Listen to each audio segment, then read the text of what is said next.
이번 시간에는 엔비디아가 바이오 산업에 집중하는 이유에 대해서 말씀을 드리겠습니다. 엔비디아가 바이오 산업에 대해서 관심을 갖는 것은 바이오 산업에는 먹을 게 많기 때문인데요. 빅파마 10개 회사가 이제 랭킹 1위부터 10위까지 회사들이 1년에 사용하는 연구개발 자금은 우리나라 돈으로 한 사람은 한 14조 원 정도 됩니다. 한 개 기업이 사용하는. 그래서 10개 기업이 이제 14조 원씩 사용한다면 140조 정도의 자금이 10개 회사에서 사용이 되는 거죠. 근데 만약에 AI가 신약 개발 비용을 한 10% 정도 줄일 수 있다라고 생각하면 14조 원입니다. 이 10개 회사만 14조 원. 그러니까 절감한 14조 원을 제약회사와 나눠 가질 수 있는 거죠. 그래서 엔비디아가 얼마나 혁신적으로 신약 개발을 앞당겨주느냐, 비용을 절감하느냐, 이것에 따라서 전체적으로 엔비디아가 얼마나 많이 먹을 수 있느냐 하는 게 갈릴 수 있는 거죠. 그래서 엔비디아는 그러면은 제약회사에게 무엇을 제공하고 있을까라는 점입니다. 제공하고 있는 것은 물론 이제 신약을 개발하고 있는 솔루션을 제공을 하고 있습니다. 두 번째는 리커전인데요. 리커전은 엔비디아가 투자를 했습니다. 리커전 같은 경우에는 빅파마들과 협업을 해서 신약을 개발하고 있는 회사입니다. 바이엘이라든가 로슈, 제넨텍 등 이런 기업들과 협업을 하고 있고요. 리커전은 50페타바이트의 자료를 가지고 있습니다. 아까 말씀드린 대로 정말 혁신적인 그런 물질을 발굴하고 그 회사만이 이제 요구하는 그런 독특한 혁신적인 이제 물질을 발굴하기 위해서는 그렇게 맞는 LLM을 개발을 해야 되는 거죠. 그러기 위해서는 자료가 필요한데 바로 리커전은 많은 그런 데이터를 가지고 있다는 겁니다. 그래서 리커전은 엔비디아 클라우드 플랫폼에서 이 AI 모델을 학습시키기 때문에 대단히 빨리 학습을 시키고 있다라는 거죠. 그리고 향후에는 이 엔비디아는 리커전이 생성하는 이 AI 모델을 생성형 AI용 클라우드인 바이오 네모에서 라이센싱할 계획을 가지고 있습니다. 리커전의 바이오 하이브 2가 세계에서 가장 빠른 컴퓨터 목록 탑 35위에 올랐다는 소식이 있습니다. 이것은 엔비디아 기술을 통해서 신약 연구 개발을 가속화한 결과라고 볼 수가 있는데요. 리커전의 과학자들은 바이오 하이브 2의 AI 모델을 통해서 일주일에 약 200만 건의 실험을 수행을 하고 있다라고 보시면 될 것 같습니다. 그래서 이러한 리커전은 바이오 네모를 통해서 자사라든가 아니면 협력사의 주요 파이프라인 신약 개발을 지원할 수 있게 되는 거죠. 한 가지 참조할 점은 리커전의 파이프라인 중에 하나인 가장 앞선 파이프라인인 대뇌 해면 기형 치료 물질 임상 2상 결과가 올해 3분기에 발표가 됩니다. 저는 이 임상 결과 발표가 대단히 중요하다고 생각하는데요. AI로 발굴된 약물입니다. 임상 2상이라는 것은 치료 효과가 있느냐 없느냐를 증명하는 단계이거든요. 그래서 이 결과에 따라서 전체 AI로 발굴하는 그런 약물에 대한 효율성이 어떻게 보면 1차적으로 검증을 받을 가능성이 있지 않은가라는 생각을 갖는 거죠. 그래서 어떻게 보면 기대도 되고 어떻게 보면 굉장히 긴장해야 되는 상황이 도래하고 있다라고 저는 보고 있습니다. 이처럼 엔비디아가 바이오 산업에 진출한 이유는 신약 개발에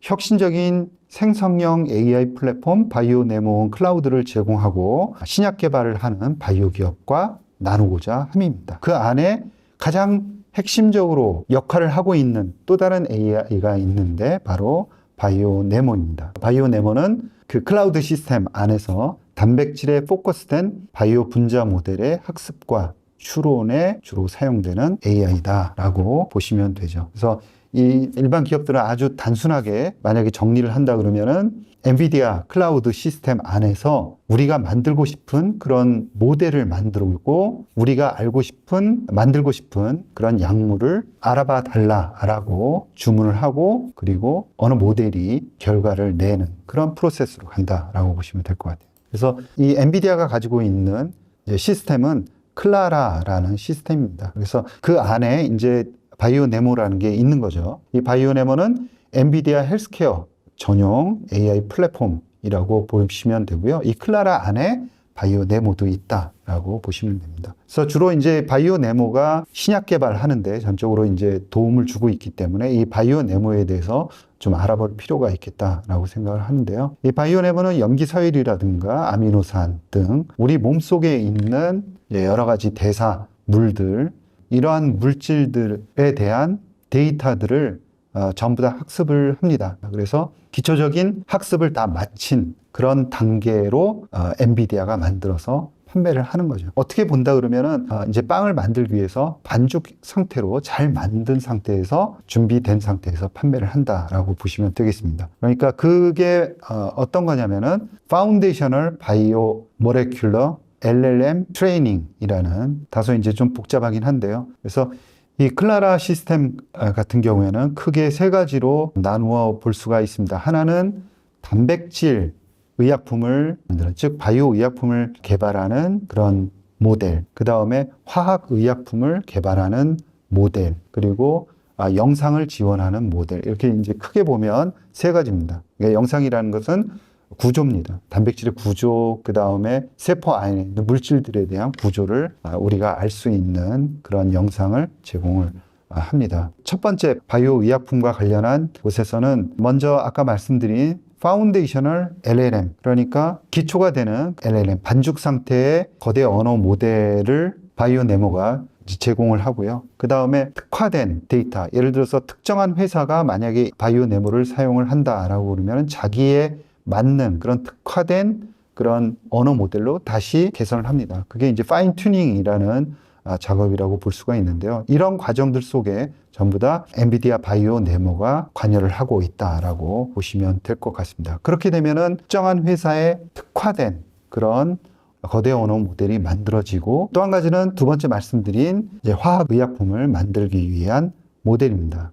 이 거대 언어 모델에서도 바이오네모가 이제 사용이 됩니다. 하나는 분자와 분자 간의 도킹, 결합과 관련한 모델. 두 번째는 단백질의 구조를 밝히는 그런 바이오네모가 이제 기여를 하는 거죠. 그렇게 해서 이제 최종 단계에 가면은 단백질과 그 다음에 지질을 같이 시뮬레이션 하는 그로막스라는 그런 프로그램이 다시 지원을 하게 됩니다. 이처럼 다양한 지원을 통해서 신규 물질을 개발을 할 수 있다라는 거고요. 극저원 전자현미경으로 분자 구조와 질병의 메커니즘에 대한 인사이트를 제공하는 도구로서 사용을 하는데, 이때 머신러닝으로 극조원 전자현미경의 구조에 대해서 설명하는 과정을 가속화하게 됩니다. 기업이 엔비디아 플랫폼을 사용하는 그런 사례를 살펴보면 먼저 암젠을 예를 들 수 있을 것 같습니다. 암젠은 단백질을 디자인하고 단백질의 성질을 예측하고 또 신약 개발을 가속화하기 위해서 엔비디아 DGX 클라우드 모델 그리고 바이오네모를 현재 사용을 하고 있습니다. 암젠의 신약 개발 분야는 관절염, 빈혈,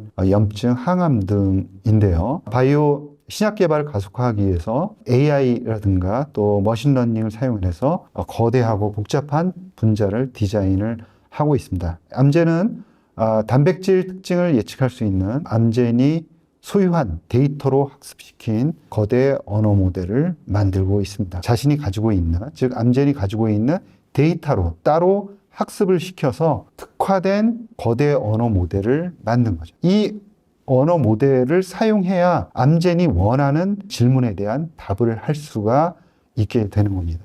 그래서 전통적인 바이오 연구에서는 수백만 개의 분자와 임상 테스트를 거쳐서 후보 물질을 선정해야 하기 때문에 많은 시간과 비용이 들어갑니다. 그렇지만 DGX 클라우드 안에서는 접속부터 거대 언어 모델 학습까지 단 며칠 만에 처리를 할 수 있게 되는 거죠. 암젠은 엔비디아 플랫폼을 사용을 해서 바이오 분자 LLM을 위한 AI 인프라를 만들고 또 유지할 수 있다라고 볼 수가 있습니다. 그리고 AI와 머신러닝 툴을 사용해서 신약 물질을 선별하고 또 최적화하는 작업을 가속화할 수 있는 거죠. 암젠은 바이오네모를 도입해서 세계 최대 규모의 인체 데이터 셋을 분석하는 생성형 AI 모델 프레이아를 디코드 제네틱스 본사에 구축을 하고 있습니다. 디코드 제네틱스는 암젠이 단연간 AI 신약 개발을 위해 생성을 하고 수집한 대규모 인체 데이터를 취합하고 분석하는 센터입니다. 엔비디아의 프레이아는 인구 300만 명의 500개 유전자 데이터가 저장이 되어 있습니다. 그래서 일정한 데이터들을 가지고 엔비디아의 기초적인 LLM을 교육을 따로 시키게 되는 거죠. 그렇게 함으로써 암젠이 원하는 그런 특화된 LLM을 개발할 수 있게 되는 겁니다. 이렇게 함으로써 데이터를 7배 더 빠르게 처리하고 또 비용도 7분의 1로 줄일 수 있다라고 설명을 하고 있고요. 이렇게 본다 그러면 자신들만이 가지고 있는 그 데이터에서 밸류가 나온다라고 보시면 될 것 같습니다. 따라서 향후에는 데이터의 중요성이 너무나도 커질 수밖에는 없다라는 것을 우리가 알 수가 있는 거죠. 그래서 지금까지 설명드린 그 바이오니모는 신약 개발을 하는 초기 단계의 신약물질 발굴에 적합한 거대 언어 모델입니다. 이게 끝났다고 해서 약이 만들어지는 건 아니죠. 그래서 만들어진 물질로 동물 실험, 그 다음에 임상 1, 2, 3단계를 다 거쳐야 합니다. 의학산업은 규제 산업입니다. 그래서 규제를 뛰어넘기는 대단히 어려운 거죠. 그래서 개발 초기 단계의 신약 물질 발굴 단계에서 바이오네모가 활약할 수 있다는 점을 말씀을 드리고요. 암제너의 연구개발팀은 이 바이오네모를 사용을 해서 어떻게 프로그램을 짤까에 고민을 하지 않고 모델링에 집중을 할 수 있기 때문에 조금 더 효율적인 일, 그러니까 어떤 약을 만들면 좋을까, 어떤 질문을 하면 좋을까에 집중할 수 있지 않을까. 그렇게 함으로써 보다 효율적으로 일을 할 수 있다라고 볼 수가 있겠습니다. 지금까지 엔비디아가 바이오 산업에 진출한 이유에 대해서 말씀드렸습니다. 새로운 기업 탐방 콘텐츠를 준비 중에 있습니다. 시청자 여러분이 궁금하신 기업들을 댓글로 남겨주세요. 또는 기업 인터뷰를 희망하시는 관계자분들께서는 아래 고정 댓글에 있는 메일로 연락 부탁드립니다. 여러분 감사합니다.